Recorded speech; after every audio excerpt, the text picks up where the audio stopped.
আরেকটা জিনিস কি বললেন? আমি বললাম যে শান্ত যখন প্রেস কনফারেন্স করে তখন সে জানতো যে সে ওয়ান ডে ক্যাপ্টেন হতে এই সময় থেকে শান্ত হঠাৎ করে মানে সুইচ হলো চেঞ্জ হলো। একটা জিনিস কি, ও তো লাস্ট অনেকদিন ধরে ক্যাপ্টেন ছিল এবং একটা জিনিস কি যে যখন ওডিআই এবং টি20 ছিল, ও তো একটা নির্দিষ্ট ম্যাচ পর্যন্ত ছিল এবং ওটা শেষ হয়ে গিয়েছিল, বাট ওকে তারপরে হয়তো কন্টিনিউ মনে করেন দুইটা সিরিজ করার জন্য ই করেছে, বাট ওর সাথে হয়তো ডিসকাস করেছে বা কি করেছে, হয়তো টেস্টিং নিয়ে ডিসকাস করেছে, ওডিআই করেছে কিনা আমি কি করতে পারবো না। বাট আমাকে যেটা আমি কালকে হয়তো আমাকে বলেছে যখন ছিলেন এখানে আমাকে ডেকে নিয়ে বলেছিলেন যে তোমাকে এরকম আমরা চিন্তা করছি, দায়িত্ব দিব, কারণ আমাদের খুব তাড়াতাড়ি এই ডিসিশনগুলো নিব, কারণ আমাদের যেহেতু ওডিআই টিমটা আমরা সেট করতে হবে, আমাদের সামনে খেলা আছে, বেশি দূরে নেই সময়টা, সো আমরা ওইভাবে প্ল্যানিং করছি। তখন তিনি আমাকে জানিয়েছেন জিনিসগুলো প্ল্যানিং করে। মিরাজ ভাই অভিনন্দন। একটু আগে বলছিলেন লং টাইমের জন্য ক্যাপ্টেন্সি পেলে ভালো হয়, আবার একদিন মাত্র বললেন যে একটা ওডিআই টিম সেট করার ব্যাপার। তো 2027 সালের বিশ্বকাপ পর্যন্ত যদি আপনার ক্যাপ্টেন্সিটা এনশিওর হতো আরো ভালো হতো কিনা, যেমন লিটন দাস কিন্তু 2026 টি20 বিশ্বকাপ পর্যন্ত তার ক্যাপ্টেন্সিটা করেন। তো আপনি 27 সাল পর্যন্ত পেলে আর কি মাইন্ডসেটটা বা ভিশনটা আরেকটু ক্লিয়ার হতো কিনা, আপনি কি না? আপনি দেখেন যে যেটা আপনি বলেছেন বেশি লং টাইম থাকলে তো ভীষণটা ভালো থাকে, যেহেতু ওডিআই সামনে ওয়ার্ল্ড কাপ, আর এটা সম্পূর্ণ একটা তারা কিভাবে চিন্তা করছে, যেহেতু হয়তো টিমটা একটু মনে করেন এখন আমরা একটু স্ট্রাগল করছি ওডিআইতে, হয়তো চিন্তা করছে যে না একটা বছর আমরা একটা জায়গায় দাঁড় করাই ওডিআই টিমটাকে, সো তারপরে হয়তো আমাদের নেক্সট স্টেপ বা প্ল্যানিংটা তারা এই জিনিসটা জানাতে পারবে যে জিনিসটা কিভাবে করবে, কন্টিনিউ করবে নাকি হয়তো ওই করবে। সো এখন ডিপেন্ড করে আমাদের, যেহেতু একটা বছরে আমাদের ওডিআই অনেকগুলো খেলা আছে, সো আমাদের এখন সময় এসেছে ওডিআই টিমটা একটা জায়গায় দাঁড় করানো, কারণ আপনি দেখেন যে দুইজন সিনিয়র ক্রিকেটার কিন্তু আমাদের ওডিআইতে মনে করেন তারা রিটায়ারমেন্ট করেছে। সো আমার কাছে মনে হয় যে যারা অপরচুনিটি পাবে তাদেরও এই জিনিসগুলো, কারা অপরচুনিটি পাবে, কিভাবে সেট করতে হবে, এক বছরের ভিতরে আমার কাছে মনে হয় যে সবকিছু সেট করা যাবে।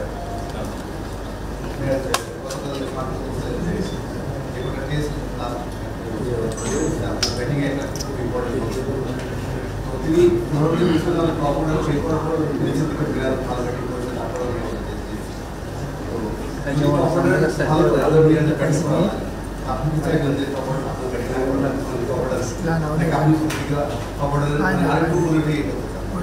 দেখেন একটা টিমে যদি টপ অর্ডারটা ভালো চলে তাহলে তো মিডল অর্ডার, লেট অর্ডারের জন্য অনেক ইজি কাজটা হয়ে যায়। তো অবশ্যই আমি যে ক্যাপ্টেন হিসেবে চাবো যে ওডিআই টিমে যারা টপ অর্ডার ব্যাটসম্যান আছে তারা যেন স্কোর করে এবং ভালো করে এবং দিন শেষে যেন আমরা রেজাল্ট করতে পারি।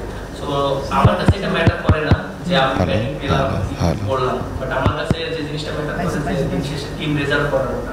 সো আমার ওইটাই কি থাকবে এবং আমি ওইভাবেই প্ল্যানিং করব, চেষ্টা করব আমার ব্যাটিং নিয়ে আমি চিন্তিত হব।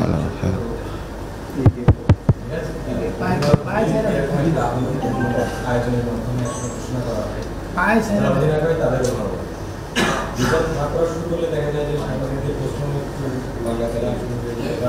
ওখানে যারা বসে থাকেন অধিনায়ক তাদেরও একটু মোটামুটি ইতস্ততা বা এই বিষয়টা বাংলাদেশের আপনি এই বিষয়টার জন্য প্রস্তুত আছেন কিনা? আরেকটা বিষয় হলো আপনি হচ্ছে শান্তর সঙ্গে ইউটিউবে হতো দেখি লাইভে আছেন সঙ্গে কালকে গতকাল আপনি কথা হয়েছে কিনা? আপনি যে কোশ্চেনটা করলেন, আমরা যে কাজটা করি এটা কিন্তু আমাদের জন্য কিন্তু আপনি দেখেন যে আমরা ভালো করলে কিন্তু আপনারাই কিন্তু কি করেন, প্রশংসা করেন এবং খারাপ করলে কিন্তু আপনারাই সমালোচনা করেন। সো আমাদের কাজটা অনেক এরকমই, আমরা চেষ্টা করি ভালো ক্রিকেট খেলার জন্য। সো এরকম না যে আপনারা শুধু সমালোচনাই করেন, আমরা যখন ভালো ক্রিকেট খেলি তখন তো ইয়েও করেন যে আমাদের সাপোর্টও করেন। আমার কাছে মনে হয় যে আমরা মেন্টালি সবসময় প্রিপেয়ার থাকি যে মনে করেন যে সিচুয়েশন থাকবে তখন হ্যান্ডেল করার জন্য, কারণ মাঠের সিচুয়েশন তো অনেক সময় অনেক টাফ থাকে। আপনি 22 বছরে অত ইজি না ক্রিকেট খেলাটা, বাট ওইখানে মেন্টাল টাফনেসটা অনেক ইম্পর্টেন্ট। শান্তর সাথে হ্যাঁ কথা হয়েছে। একটা জিনিস দেখেন, শান্ত আর আমি তো ছোটবেলা থেকে একসাথে ক্রিকেট খেলেছি, থেকে আমরা একসাথে আছি।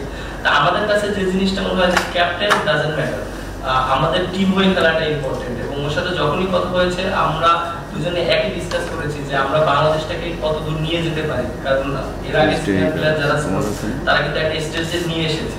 সো আমাদের দায়িত্ব এখন রেসপন্সিবিলিটি, আমরা একটা জায়গায় বাংলাদেশ টিমটাকে দাঁড় করাতে চাই। তো তো সাময়িক সময় আমরা একটু খারাপ পারফরমেন্স করছি এবং আমাদের খারাপ যাচ্ছে, এটা আমরা সবাই জানি, আপনারাও জানেন।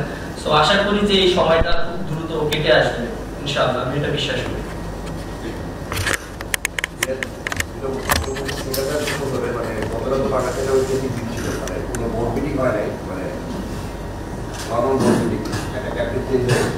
আপনি কি বিশ্বাস করেন আপনি 1 বছর মানে ক্যাপ্টেন্সি করতে পারবেন নাকি ওয়ান ফাইন মর্নিং বোর্ড মানে একটা ইনসিভিউ থাকে যে এইভাবে ক্যাপ্টেন্সি চেঞ্জ হয়?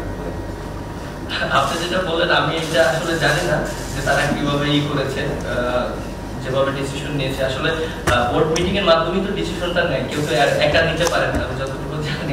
বোর্ড মিটিংটা বোর্ডে হয়, মানে দুনিয়ায় কখনো এই যে প্রথম বাংলাদেশে চেঞ্জ করেছে ক্যাপ্টেন্সি। আচ্ছা, এখন হয়তো একটা বোর্ড অফ ডিসকাশনটা থাকে যে ক্যাপ্টেন্সি একটা মানে কোনো উদ্ভূত পরিস্থিতি হচ্ছে।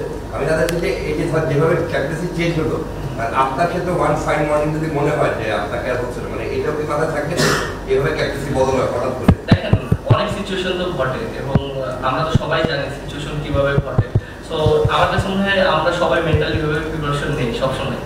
আর সেকেন্ড প্রশ্ন গতকালকে একটা আপনি বলছেন সাকিব আল হাসান পিএসএল এর একটা কথা বলতে, ঠিক আছে সাকিব ভাইয়ের সাথে যেটা কথা হয়েছিল, আমরা একসাথে পিএসএল খেলেছি এবং বাংলাদেশ ক্রিকেট নিয়ে অনেক কথা হয়েছে এবং অবশ্যই সে মন থেকে চায় বাংলাদেশ ক্রিকেটটা এগিয়ে যায় এবং বাংলাদেশের যারা এখন নতুন প্লেয়ার আছে তারা যেন ভালো ক্রিকেট খেলে এবং বলেছে যে অবশ্যই দল হিসেবে একত্রে খেলতে হবে, কারণ যখনই বাংলাদেশ টিম একসাথে পারফর্ম করে সবাই তখন রেজাল্ট করা শুরু হয়। সো এই সাজেস্টগুলো আমাকে করেছিল ওই সময়।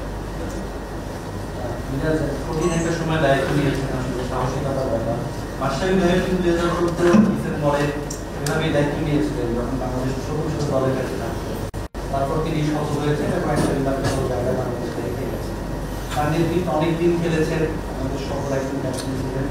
তার ইনফ্লুয়েন্স আপনার ক্যাপ্টেন্সিতে কতটুকু থাকবে বা তারপর তামিম ইকবাল ছিলেন, তিনিও ভালো করেছেন, শাকিব আল হাসান বিভিন্ন সময় ছিলেন।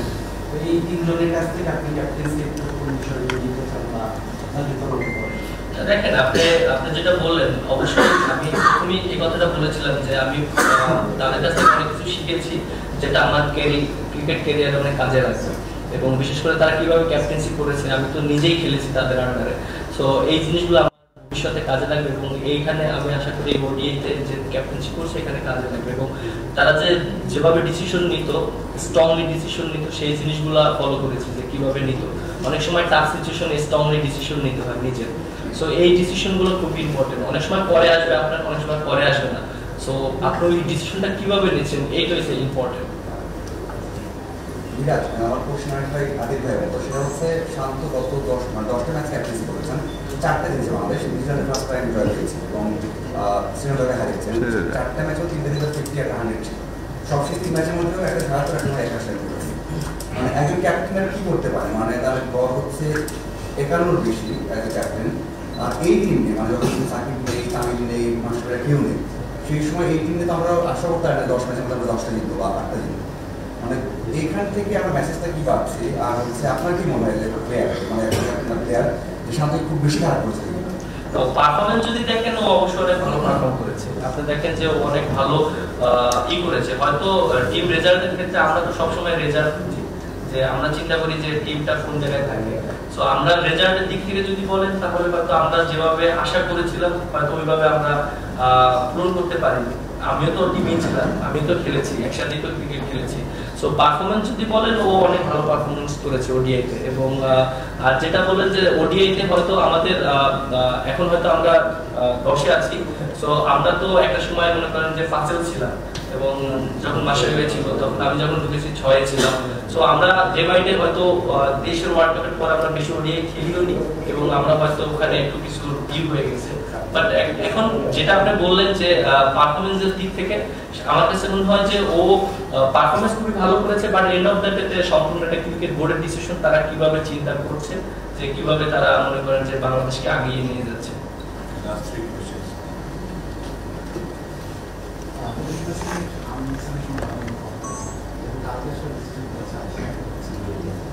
হ্যাঁ, বুলুটা কালকে অভিনন্দন জানিয়েছে আমাকে যে তুমি নতুন জার্নি করছো এবং এটা বেস্ট অফ লাক। অবশ্যই তোমার কাছ থেকে বাংলাদেশ ভালো কিছু আশা করবে।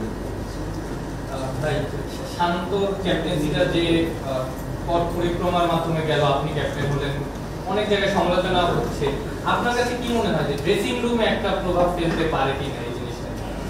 দেখেন একটা জিনিস কি, আপনার যেটা বললেন যে ড্রেসিং রুমে, আমার কাছে মনে হয় না এরকম কোনো প্রভাব পড়বে না, কারণ দিন শেষে আমরা দেশের হয়ে ক্রিকেট খেলি এবং হয়তো মনে করেন যে শান্ত আর আমার ভিতরে এই জিনিসগুলো কখনই কাজ করবে না। ও যখন ক্যাপ্টেন্সি করেছে আমি অনেক হেল্প করেছি এবং আশা করি যে ও আমাকে অনেক হেল্প করবে এবং ওর সাথে আমার এই কথাই হয়েছে। যে আমাকে একটা কথাই বলেছে, ক্যাপ্টেন্সি এটা মানে আমিও কখনো কোনো কিছু ফিল করিনি, আশা করি যে এটা আমার ভিতরে এই জিনিসটা আসবে না। আমরা একত্রে আমরা কাজ করবো বাংলাদেশের হয়ে এবং আমরা বাংলাদেশকে একটা ভালো জায়গায় দাঁড় করাতে চাই। আরেকটু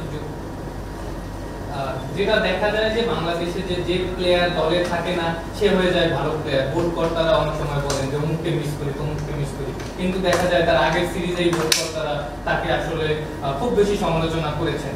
আপনি যেহেতু ক্যাপ্টেন, এর আগে দেখা গেছে যে মেহেদী মিরাজ ক্যাপ্টেন হলে ভালো হতো, মেহেদী মিরাজকে নিয়ে আক্ষেপ হতো, এখন যেহেতু ক্যাপ্টেন হয়ে গেছেন এখন আর ওই আক্ষেপটা নাই। এই কারণে আপনার কাছে কি মনে হয় ওই চ্যালেঞ্জটা নিশ্চয়ই বেড়ে গেছে, আপনার ওই ক্যাপ্টেন্সিটা ধরে রাখার, ভালো পারফরমেন্স করে দলকে ভালো একটা জিনিস দেখেন, দিন শেষে ক্যাপ্টেন একটা দায়িত্ব পালন করে, দিন শেষে তার পারফর্ম করাটা খুব ইম্পর্টেন্ট এবং টিম রেজাল্ট করানোটা। আমি যতই ভালো পারফর্ম করি, আমি যদি দিন শেষে বাংলাদেশ টিমটাকে রেজাল্ট না করাতে পারি তাহলে কিন্তু দিন শেষে কোনো রেজাল্টই আসবে না। তো আমরা কিন্তু সবাই কিন্তু রেজাল্টটাকে প্রায়োরিটি দিই। সো দিন শেষে আমার কাছে মনে হয় যে রেজাল্টটা খুব ইম্পর্টেন্ট এবং আর আমরা যারা একসাথে খেলছি অনেকদিন ধরে, সবাই একসাথে খেলাটা খুব ইম্পর্টেন্ট এবং আমরা বাংলাদেশটাকে একটা জায়গায় দাঁড় করাতে চাই, যেটা বিগত দিনে আমরা যেহেতু ওডিআই ফরম্যাটটা আমরা অনেক ভালো টিম ছিলাম, হয়তো এখন অবস্থানটা আমাদের একটু হয়েছে, বাট আমি আশা করি এটা একটা ভালো অবস্থানে যাবে। আপনার বোলিং এর পাশাপাশি আপনার কাছে আমার ব্যাটিংটা কতখানি গুরুত্বপূর্ণ? আপনার কাছে মনে হয় উপরের দিকে ব্যাট করতে চান, স্টেবিলিটি চান কিনা 4-5 রান? আপনি দেখেন যে আমি তো লাস্ট ওডিআইতে যখন ব্যাটিং করেছিলাম প্রায় 4-5টা ইনিংস খেলেছিলাম, প্রায় 3টা ইনিংসে আমি 50 রান ছিল। আর আমার কাছে মনে হয় যে উপরে ব্যাটিং করলে অবশ্যই অপরচুনিটি থাকে, এন্ড অফ দ্য ডে যেহেতু আমি বোলিং তো আমার অনেক ইম্পর্টেন্ট, সো আমি হয়তো বেশি উপরে ব্যাটিং করলে আমার বোলিংটা হয়তো একটু নড়বড় হতে পারে, বাট আমার কাছে মনে হয় যে আমি এমন একটা জায়গায় ব্যাটিং করতে চাই যেটা টিমেরও লাভবান হয় এবং দিন শেষে আমিও লাভবান হই। সো আমি ওগুলো চেষ্টা করব পজিশনটা। মিরাজ, যেহেতু শ্রীলঙ্কা সিরিজ এখন অফিসিয়ালি ক্যাপ্টেন্সিটা শুরু হয়েছে, তো ওখানে আপনার লক্ষ্য এবং পরিকল্পনাটা কি থাকবে? অবশ্যই লক্ষ্য থাকবে সিরিজ জেতা ফার্স্টে, এবং যেহেতু আমরা ওডিআইতে অনেকদিন পর খেলছি এবং ফার্স্ট ম্যাচটা আমাদের জন্য অনেক ইম্পর্টেন্ট।